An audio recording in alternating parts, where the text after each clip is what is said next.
Good morning students. सो बेटा आप last topic है जोड़ा किया सी credit creation in the single जी थोड़ी को बैंकिंग सिस्टम है वो ठीक है।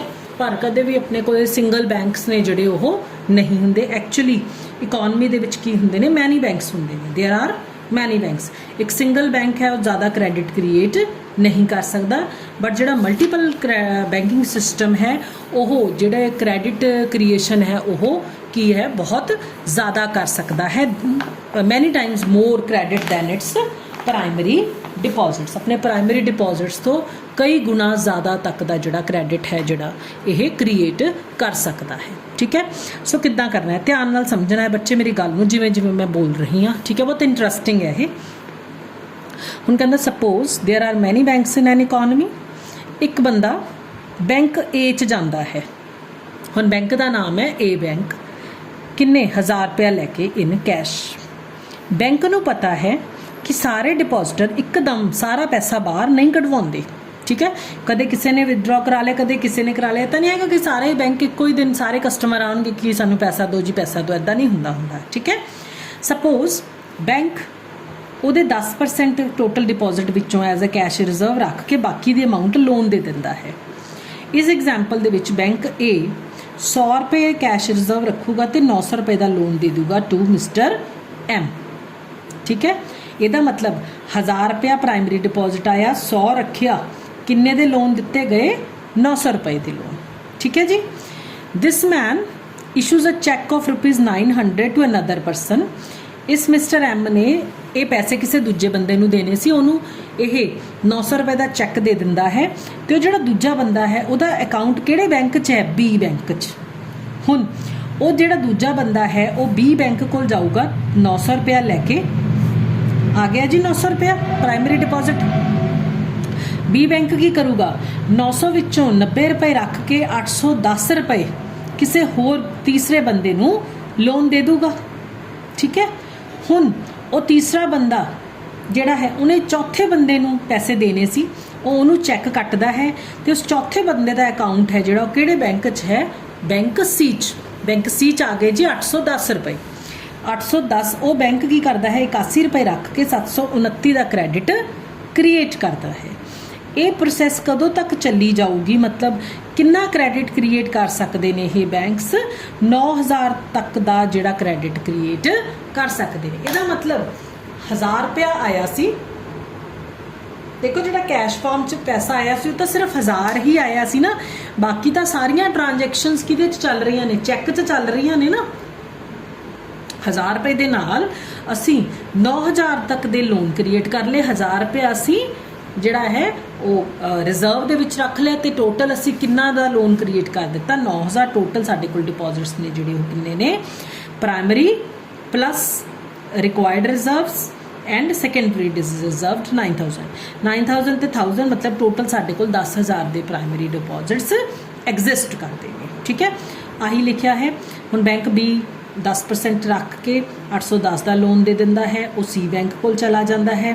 सी बैंक के जोड़े डिपॉजिट्स ने 810 नाल वध गए, वो 10 रुपये रख के वो 81 रुपये जोड़े 81 रुपये रख के सॉरी कैश रिजर्व 729 का लोन दिंदा है।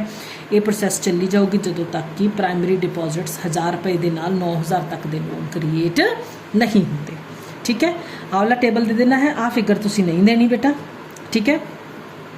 टेबल 5 की करता है, दसदा है कि 1000 रुपये के प्राइमरी डिपॉजिट्स के नाल तुसी 9000 तक के लोन क्रिएट कर सकते हो जदों तुहाडे कोले 10% का जिहड़ा कैश रिजर्व की रेशो होंदी है। इसदा मतलब टोटल बैंकिंग टोटल डिपॉजिट्स ने जिहड़े किन्ने दे बन गए 10000 के, जिहदे विचों 1000 रुपया प्राइमरी डिपॉजिट है तो 9000 रुपया तुसी क्रिएट किया होया है। एक्चुअली तो कैश तो 1000 ही आया सी, बाकी आ सब तो क्रिएशन है। So this is the in other words credit worth ₹9000 will be created in the banking system as a whole। सिर्फ 1000 रुपये के नाल 9000 का लोन है जिहड़ा वो तुसी क्रिएट कर दिता। This you need not to do, this you need not to do. ठीक है, आ भी करन दी लोड़ नहीं है। सेम यही लाइन दोबारा इत्थे आई हुई है। हुण जिहड़ी बैलेंस शीट है बैंक्स की तुसी वो समझनी है। Actually what is the basis of the balance sheet of the banks. अलग अलग बैंक दी उत्थे अपन सारियां दी इकट्ठी दित्ती सी ना। हुण ए बैंक की प्राइमरी बैलेंस शीट, प्राइमरी का मतलब स्टार्टिंग दे विच ए बैंक कोल की है जी 1000 रुपए के डिपॉजिट 1000 का रिजर्व फाइनल 1000 विचों 100 रिजर्व रखिया 900 का लोन दिता। सिमिलरली बी बैंक कोल पहला 900 के डिपॉजिट 900 का रिजर्व 900 विचों 90 रखे तो 810 के लोन हुए। सी बैंक कोले 810 की प्राइमरी होगी फिर 810 इधर 81 ते 729 की ओदी फाइनल बैलेंस शीट इस तरीके की बनूगी। ठीक है, ये प्रोसैस है जी ये same bank D E F जिन्ने भी चली जाएंगे जो तक कि सारा होल डिपॉजिट है जोड़ा वह लोन नहीं कराया जाता। So therefore all banks together नवा डिपॉजिट वर्थ ₹9000 तक का लोन क्रिएट कर देंगे। दा मतलब नवे डिपॉजिट्स किन्ने आए ए बैंक को 1000 आया बी को 900 810 729 आ उन्होंने रिक्वायर्ड रिजर्व्स आ उन्होंने नवे लोन्स। सर टोटल बैंकिंग है जी उन्होंने कितना क्रेडिट क्रिएट कर लिया 9000 का किन्ने दे 1000 रुपए के नाल उन्होंने 9000 तक का लोन है वो क्रिएट कर दिया।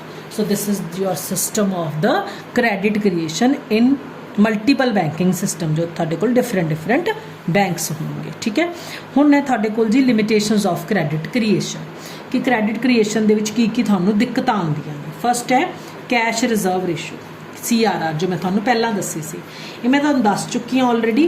देखो असीं एक चीज़ लै लैनी है मान लो साडे कोल 5% का CRR है 5% CRR दे नाल 1000 रुपए के प्राइमरी डिपॉजिट के नाल मैं 20000 का लोन क्रिएट कर सकती हाँ। जे CRR वध जे 10 हो जे ठीक है मेरा क्रेडिट क्रिएशन घट जूगी। जे असी 10 के उत्ते खड़े हाँ तो इत्थे खड़ के मैं सोच रही हूँ कि CRR घट जूगी तो क्रेडिट क्रिएशन बढ़ जूगी। इट मीनस CRR जे इनक्रीज होंदी है क्रेडिट क्रिएशन की होगी रिड्यूस। जे CRR रिड्यूस होगी घटूगी तो क्रेडिट क्रिएशन की होगी इनक्रीज। ठीक है, ये यही लिखा हुआ है एग्जाम्पल के नाल समझाया हुआ है। Then amount of primary deposits की अमाउंट के उत्ते भी डिपेंड करता है। हुण extent of credit creation depends on the amount of primary deposits. Direct relation है बिटवीन द टू। जे प्राइमरी डिपॉजिट्स 1000 के ने तुसी 10000 का लोन क्रिएट कर सकते हो। जे प्राइमरी डिपॉजिट 500 के ने तो 5000 दे, जे प्राइमरी डिपॉजिट 2000 के ने तो 20000 का लोन क्रिएट कर सकते हो। ठीक है, यदा मतलब जिन्ने थोड़े कोल क्रेडिट जिन्ने थोड़े कोले प्राइमरी डिपॉजिट्स वध होंगे उन्ना वध तुसी क्रेडिट क्रिएट कर सकोगे। नैक्सट है बैंकिंग हैबिट्स के उत्ते भी डिपेंड करता है। जे कंट्री दे विच लोग जिहड़ा है वो बैंक दे विच जांदे ही ने या चैक्स दे उत्ते रिलाए ही नहीं करते ठीक है तो थोड़े कोल की होगा जिहड़ी क्रेडिट क्रिएशन की प्रोसैस है वो थोड़ी रुक जूगी। ठीक है, अंडर डेवलप्ड कंट्रीज़ दे विच लोकां जिहड़ी क्रेडिट क्रिएशन है बैंकों की पावर घट होंदी है। क्यों? क्योंकि लोग मोस्ट ऑफ द जिहड़ा बिजनेस है वो कैश विच करते हैं ना कि चैक विच करते हैं। उन्होंने डिमांड फॉर कैश है इट इज़ ऑलवेज हाई। हुण जे कैश विच होगा देखो तुसीं देखिया सी कि 1000 रुपए का कैश आया सी बाकी सारा कुछ चैक्स के नाल ही चलिया सी। तो जिन्ना ज़्यादा तुसीं कैश विच काम करोगे उन्नी क्रेडिट क्रिएशन घट होगी। Then credit policy of the central bank कि सेंट्रल बैंक की जिहड़ी क्रेडिट पॉलिसी है वो किस तरीके की है। जे जिहड़ा कमर्शियल बैंक्स है जे वो चीप जे central bank cheap money policy मतलब सस्ते रेट के उत्ते कमर्शियल बैंक नूं लोन देगा तो कमर्शियल बैंक्स भी अगे सस्ते तो उत्ते देणगे है ना सानू। जे कमर्शियल बैंक नूं सेंट्रल बैंक तो महंगा मिलूगा तो वह भी अगे महंगा देणगे। नैक्सट है पॉलिसी ऑफ अदर बैंक्स। एक बैंक की power to create credit depend करती है दूजे बैंक के उत्ते।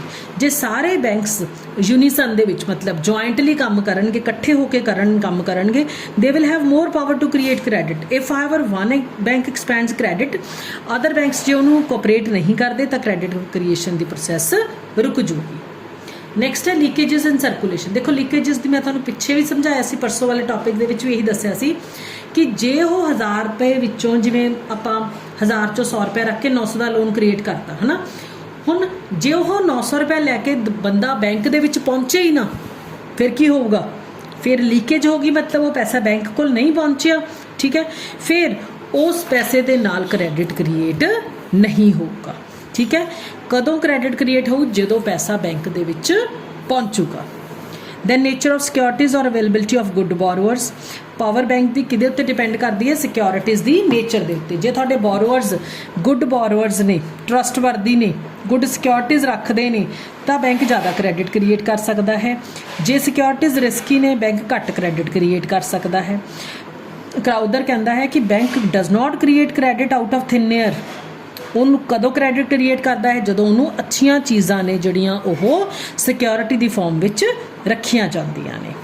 then commercial and industrial creation during the period of depression there is little demand for loans depression के टाइम के उत्ते लोग लोन की डिमांड नहीं करते कि रिस्की टाइम पीरियड होंदा है इन्वेस्टमेंट नहीं करते as such very little credit is created but जो बूम पीरियड आऊगा उदों बैंक्स ने जोड़े लार्ज जोड़ा लोन है वो क्रिएट करते हैं। ठीक है so these are the limitations.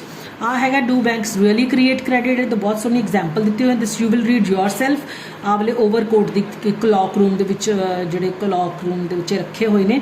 ठीक है कि किस तरह के नाल तुसी पैसे नू यूज़ करते हो ये आंसर है तुसी ये खुद पढ़ोगे you will read your self.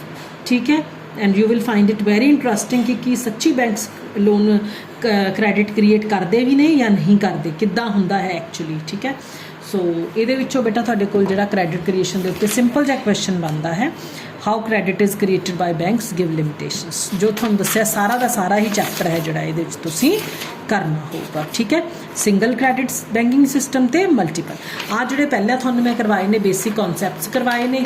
ठीक है ये वाले ये थोड़े शॉर्ट नोट विच आउणगे। ठीक है so with this our third unit is complete. ठीक है बेटा credit creation chapter also we have done. So now we have left with the 4 chapters inflation, monetary fiscal policy and trade cycles. We will do any 3 chapters from it and the syllabus will be completed.